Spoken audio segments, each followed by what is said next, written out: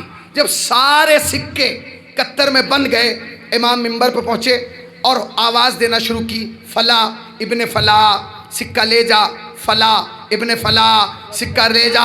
اگر 12 بنکی جاگ رہا ہے تو جملہ کہہ رہا ہوں، فلاں ابن فلاں سکہ لے جا۔ جس کے سامنے ابن فلاں نہیں آیا نا، سکہ نہیں ملا۔ آئی ذرا جاگیے، جس کے سامنے ابن فلاں نہیں آیا، سکہ نہیں ملا۔ سب کو سکہ مل گیا، اب کیفیت کیا ہے؟ سکہ تو بیچ میں بندھا ہے، اگر سکہ بیچ میں بند گیا تو اب کیفیت کیا ہو؟ امام نے سکہ دے دیا، سب نے سکہ دبا لیا، آدھا کتر ادھر آدھا ادھر۔ امام نے کہا ہاتھ اٹھاؤ، سب نے اٹھایا۔ اب سکہ تو کتر میں بندھا ہے نا، ابھی لوگ سمجھ نہیں پائے امام کرنا کیا چاہتے ہیں۔ ایک آگے بڑھا، کہنے لگے حضور آپ نے تو کتر میں چھپا دیا، اب بتائیے اسے دریا میں ڈالیں، دفنائیں، چھپائیں، کیا کریں؟ امام نے کہا کچھ کرنے کی ضرورت نہیں ہے، ایسا کرو جو کتر میں نے سکہ باندھا نا، اس سکے کو اپنے سیدھے ہاتھ پہ باندھ دو۔ ارے بھیا جو امام ضامن کی ضمانت میں وہ تو بولے گا نا بھائی، ذرا جاگیے میں کیا کہہ رہا ہوں۔ پھر سن لیجئے، پھر سن لیجئے، امام نے کیا کہا؟ اس کو اپنے سیدھے ہاتھ پہ باندھ لو۔ ایک نے آگے بڑھ کے امام کے قدموں میں ہاتھ رکھے، کہنے لگا مولا حکومت کا اعلان یہ ہے، دکان سے مل گیا تو قتل، مکان سے مل گیا تو قتل، جیب سے مل گیا تو قتل، تجوری سے مل گیا تو قتل۔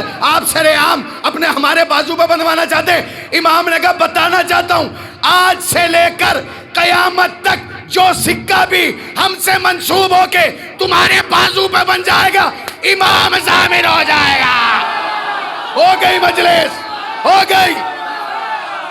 حیدر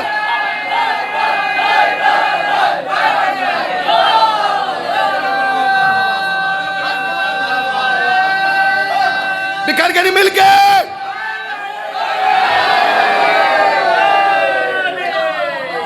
امام جو سکہ بھی تم سے ہم سے منسوب ہو کے، جو سکہ بھی، پھر سن لیں یہ جملہ، جو سکہ بھی ہم سے منسوب ہو کے بندھے گا نا، امام نے یہی نہیں کہا یہ سکہ، امام نے کہا جو سکہ۔ اگر یہ سکہ کہتے نا تو اثر وہیں تک رہتا، گاندھی والے میں نہ آتا، پونڈ میں نہ آتا، دینار میں نہ آتا، ڈالر میں نہ آتا۔ امام نے کہا منسوب کرنا تمہارا کام ہے، تاثیر بدل دینا ہمارا کام ہے۔ منسوب تم کرو گے، تاثیر ہم بدلیں گے۔ ہم کربلا کے بعد سے یہی تو کر رہے ہیں، علم ہم بناتے ہیں، منسوب ان سے کرتے ہیں، جھولا ہم بناتے ہیں، منسوب ان سے کرتے ہیں، زلجنا ہم بناتے ہیں، منسوب ان سے کرتے ہیں، عزاخانہ ہم بناتے ہیں، منسوب ان سے کرتے ہیں۔ منسوب کرنا ہمارا کام ہے، تاثیر بدلنا ہے اہل بیت، اہل بیت۔ بات ختم ہو گئی، بات ختم ہو گئی. اب اس سے آگے بڑھا گیا تو لوگ گھڑی دیکھنے لگیں گے، اور گھڑی سے زیادہ مجھے ڈر یہ ہے کہ جنریٹر بند نہ ہو جائے. نہیں وہ لائٹ بھی بھاگ سکتی ہے، یہ بھی ہمارے کنٹرول میں نہیں ہے. تو لہٰذا مجلس سمیٹی جائے اور ختم کی جائے. باتیں تو بہت ساری رہ گئیں، مگر پھر کبھی انشاءاللہ بارہ بنکی میں آئے تو پھر 12 کے صدقے میں جو ہے پھر گفتگو آگے بڑھا جائے گی. ٹھیک ہے نا؟ حیدری. اب یہ میں نے پڑھ دیا. اچھا کتنوں کو یقین ہے، قسم خدا کی فرش اعضاء پہ بیٹھے، کتنوں کو یقین ہے کہ امام ضامن حفاظت کرتا ہے؟ ذرا ہاتھ اٹھائیے، کتنوں کو یقین ہے؟ سب کو یاد؟ ٹھیک ہے. اب ہمارے ساتھ جو کیس ہوا وہ سن لیجیے. ہم 12 بنکی کے لیے نکلے، بہن نے امام ضامن باندھ دیا. ہم لکھنؤ کے لیے نکلے، بہن نے امام ضامن باندھ دیا. ہمیں بہار جانا تھا، بہن نے امام ضامن باندھ دیا. ہم جانے لگے امریکہ، بہن پھر امام ضامن لے کے آئی. میں نے کہا رک جاؤ. کہہ لیں کیوں؟ میں نے کہا امام ضامن کیوں باندھ رہے ہو؟ کہہ لیں کہ بھائی یہ سکہ حفاظت کرے گا. ارے میں نے کہا بھائی یہ زمین کا معاملہ تھا جو حفاظت کر رہا تھا، اب جانا ہے آسمان میں، وہاں یہ سکہ کیا کام کرے گا؟ اس نے کہا بھائی میں تجھے یہی تو بتانا چاہتی ہوں، یہ اہل بیت کا سکہ ہے، یہ یہاں بھی چلتا ہے، یہ وہاں بھی چلتا ہے. یہ اہل بیت کا سکہ، یہ یہاں بھی چلتا ہے، یہ وہاں بھی چلتا ہے. اور جس کو اس پر یقین نہ ہو وہ کہیں نہیں چلتا ہے. جس کو اس بات پہ یقین نہیں ہے نا کہ اہل بیت کا سکہ نہیں چلتا، خدا کی قسم وہ کہیں نہیں چلتا. پھر اسے کرینیں اٹھاتی ہیں، اس کا قد بڑا نہیں ہوتا. جسے اہل بیت گرا دیتے ہیں وہ دنیا کی کسی جیک سے بلند نہیں ہوتا، مگر جسے اہل بیت بلند کر دیں اسے کوئی پست نہیں کر سکتا، اور جسے اہل بیت پست کر دیں اسے کوئی بلند نہیں کر سکتا. امام رضا فضائل کا ایک انبار ہے، خدا کی قسم. جس امام کی چاہیں آپ سوانح حیات پڑھیں یا سنیں، آپ کو اتنا ہی مزہ آئے گا جتنا خیبر میں آتا ہے. اس لیے کہ میں جملہ کہتا ہوں، علماء بیٹھے ہیں، شاید میرا نظریہ غلط ہو، مگر میں جہاں بھی پڑھتا ہوں یہ نظریہ ضرور پڑھتا ہوں. میرا نظریہ یہ ہے کہ اگر خیبر امام رضا کے دور میں ہوتا تو امام رضا ہی اکھاڑتے، اور اگر مرحب امام موسی کاظم کے سامنے آتا تو امام موسی کاظم ہی مارتے. ابھی مولانا ایک جگہ میں مجلس خمسہ پڑھ رہا تھا، اس کا عنوان میں نے رجعت رکھا، یعنی امام زمانہ کے ظہور کے بعد جو ہوگا، رجعت یعنی واپسی. تو ایک صاحب آئے کہنے لگے تو بھائی پھر تو ہمیں کچھ کرنے کی ضرورت ہی نہیں ہے، جب مولا آ کے انتقام خود لے لیں گے. تو میں نے کہا آپ تو کچھ بھی نہ کیجئے، پھر آپ کو ضرورت کیا ہے؟ پھر کیا ہے؟ کھانا پینا چھوڑ دیجیے. کہنے لگے تو مر جاؤں گا. میں نے کہا مرنا تو کل بھی ہے، جیسے انتقام کل لینا ضروری ہے ویسے آج ہی مر جائیں گے. یاد رکھیے گا اہل بیت کا کام اور ہے، آپ کا کام اور ہے. جب کسی نے مولا سے پوچھا کہ جب خلافت آپ کو ملی تھی اس دور میں آپ نے باغ فدق واپس کیوں نہیں لے لیا؟ تو امام نے کہا سنو، ہم نہیں چاہتے تھے کہ لعنت کا سلسلہ رکے.